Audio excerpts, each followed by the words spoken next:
Hello, this is Satella DeVoe from ASAR Global Spheres Kingdom Equipping Center, and this is part 2 of Engaging the Kingdom Ekklesia. We're going to be talking about when the Ekklesia lost its identity and transformed into the church.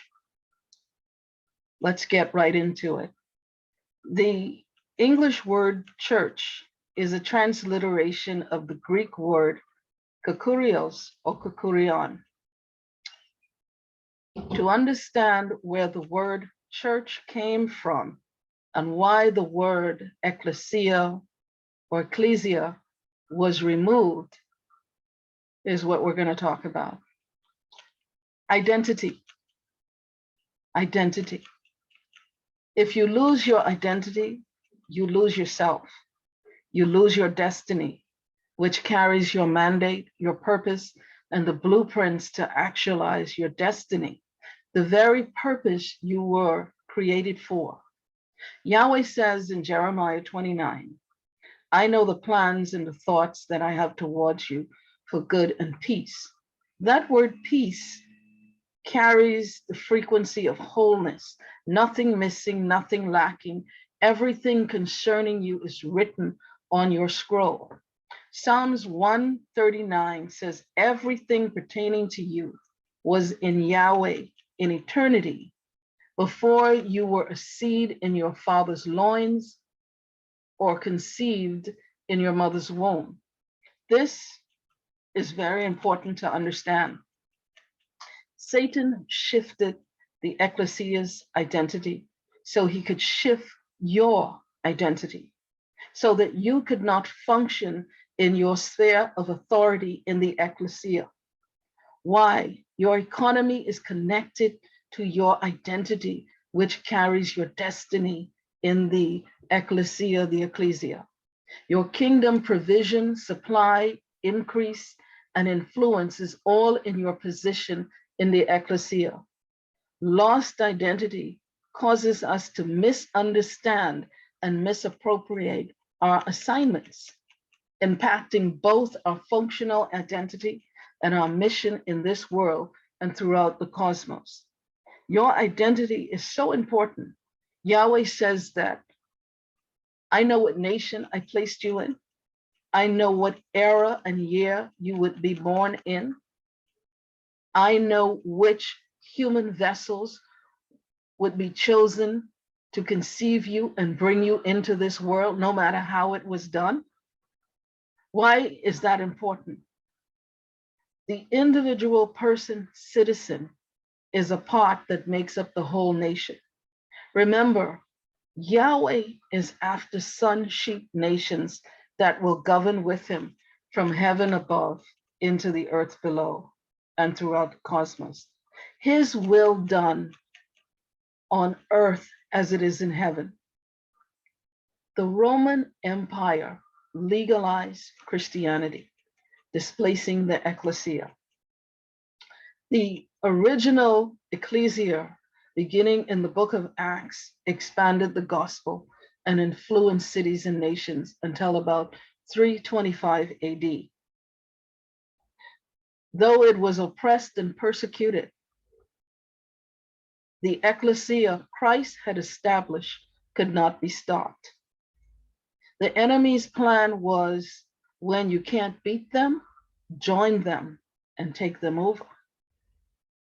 The Ekklesia was so influential in reaching cities and regions that in 325 AD, the Roman Emperor Constantine, who said he was a Christian, legalized Christianity. During this time, the Nicene Creed was written. Great cathedrals began to be built all over. These cathedrals would eventually be called churches. Remember, the word church is kyriakon or kyriakos. Christianity officially becomes the state religion of the Roman Empire. In 380 AD, Roman Emperor Thaddeus the Great made Christianity the state national religion of the entire Roman Empire.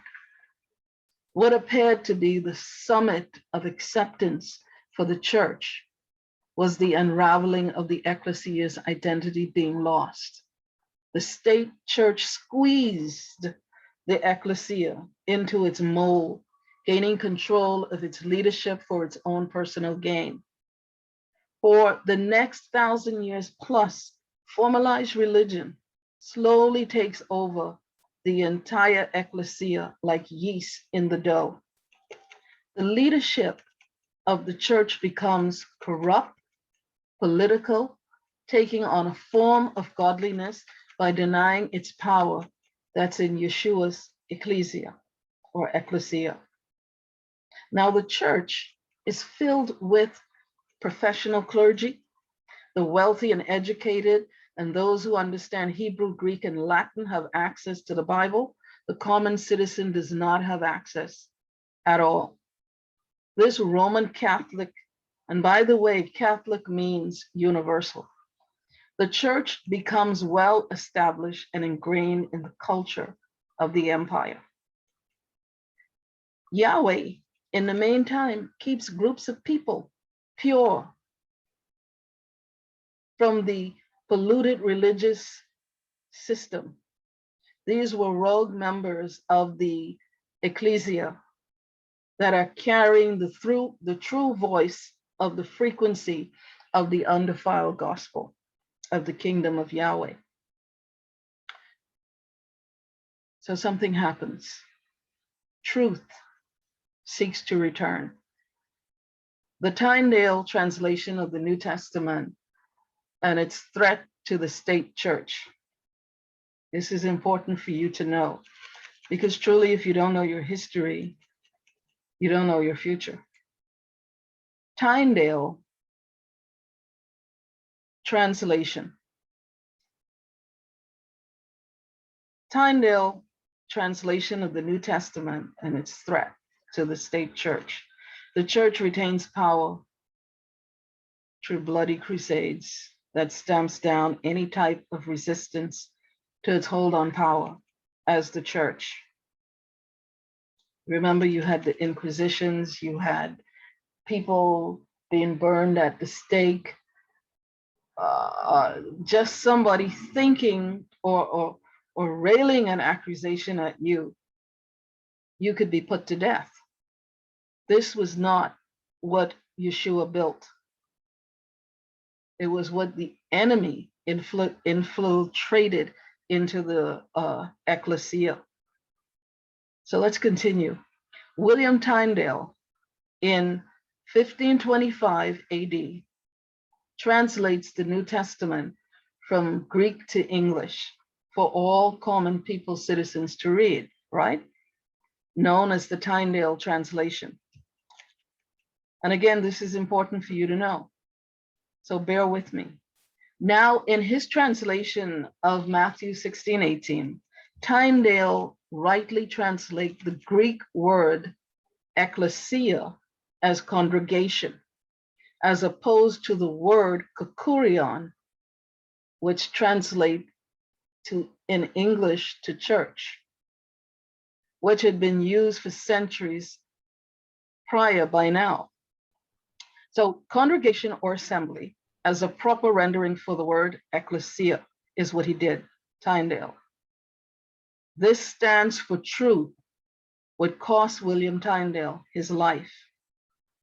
Rome claims that Peter started the church. The church is to be led by popes and bishops and not placed in the hands of any congregation or assembly.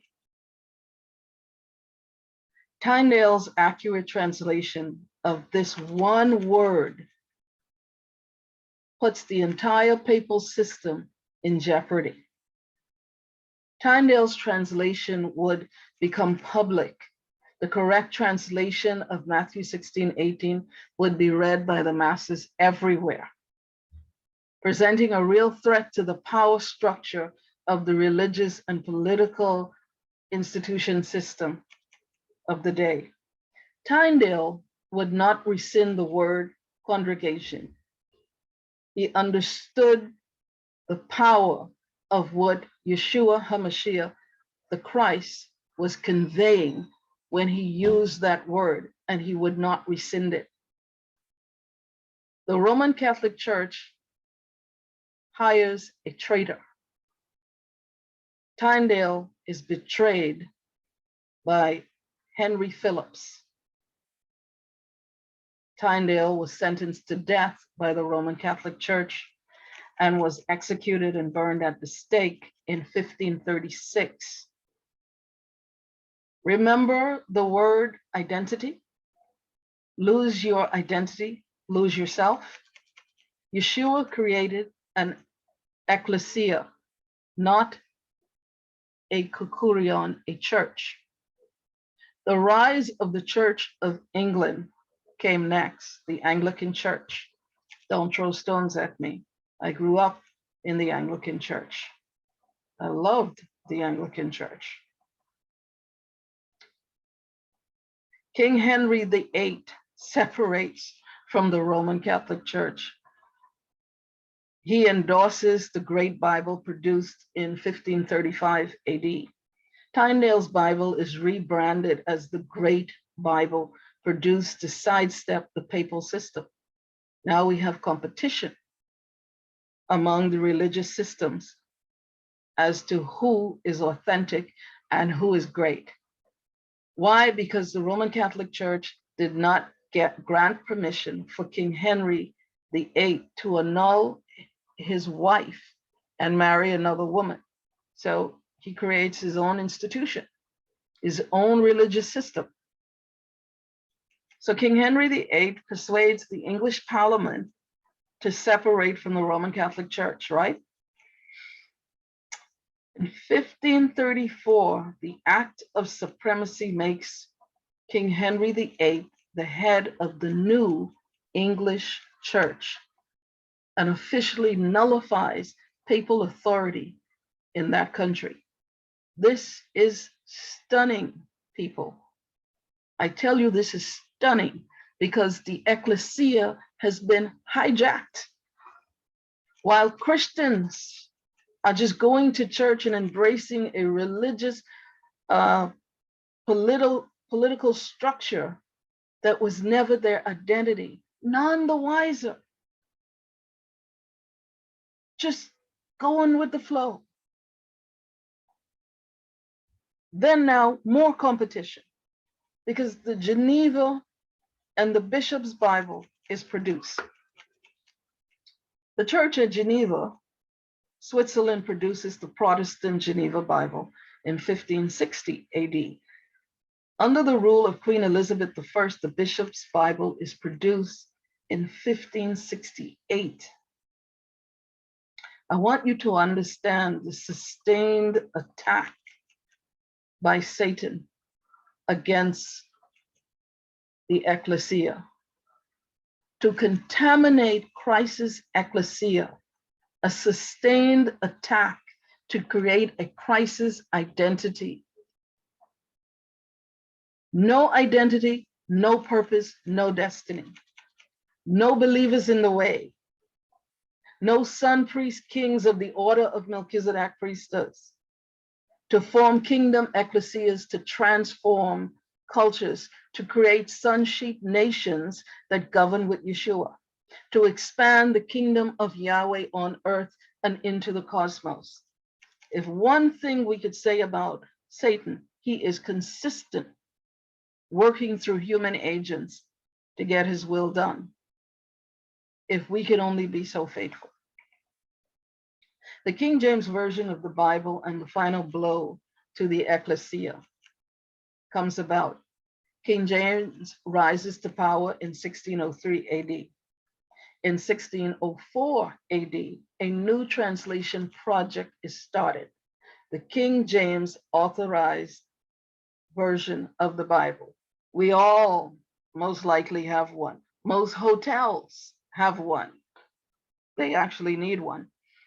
By now, the new named state-run Anglican Church is under the rule and direction of King James himself. Remember, he started this. because he was in an adulterous affair. And they would not, the papal Roman Catholic Church would not grant him a divorce. So he creates a war of systems, separates from that system, gets the whole parliament of the government to go along with him, creates a new religious system and structure. You know, all this time, Satan is actually very happy about this. He isn't upset. This is just more confusion. You get one system over here, you get one system over there. We now have these competing translations of the Bible. King Henry VIII, the Geneva, the bishops, the Great Bible, the Protestants, the Anglican, all of it is coming forth now. He is having a field day. Lost identity is a horrible thing. So King James, the King James Authorized Version of the Bible is produced for the English state-run national church to compete with the Protestant Geneva Bible. King James deploys 47 translators for the project and issues 15 rules for translation. Within the 15 rules of translation, Article 3 says, excuse me, the old ecclesiastical words are to be kept. And the word church, kyriakon, is not, listen to this, is not to be translated as the word congregation, which means ekklesia. By translating ekklesia as church, kyriakon, instead of congregation or assembly, King James and the Anglican State Church accomplished their goal of maintaining power by defining Christ's body as the Lord's house instead of a legislative ruling assembly. The King James Authorized Version is published in 1611 and quickly grows into popularity, overtaking the Protestant Geneva Bible, keeping the misappropriation of the word ecclesia as church instead of congregation or assembly. They can be used interchangeably. And they're both correct because they both mean ecclesia. The King James Version has been and still is the most popular and #1 selling translation of the Bible for well over 500 years. We have been building the church as it's been translated by religious and political forces that were not and are not aligned with Christ's mandate for the ecclesia. For 500 years, we've been building church as it's been translated and defined and understood, but not building the ecclesia that Yeshua commissioned. Given that the church and the ecclesia carry two very different meanings, they bring us to two very different results or places. I'm going to leave it right there for today. That's like the little cliffhanger. So in the next session, I will provide the meaning of Christ's ecclesia and the context in which Adonai used this word. Again, this is Sotelo DeVoe from ASAR Global Spheres Apostolic Kingdom Center, Equipping Center. And if this resonates with you, please hit that like and subscribe button. And I will see you in the next session. May the Lord keep you, and may the Lord bless you in all your ways. I'll see you soon.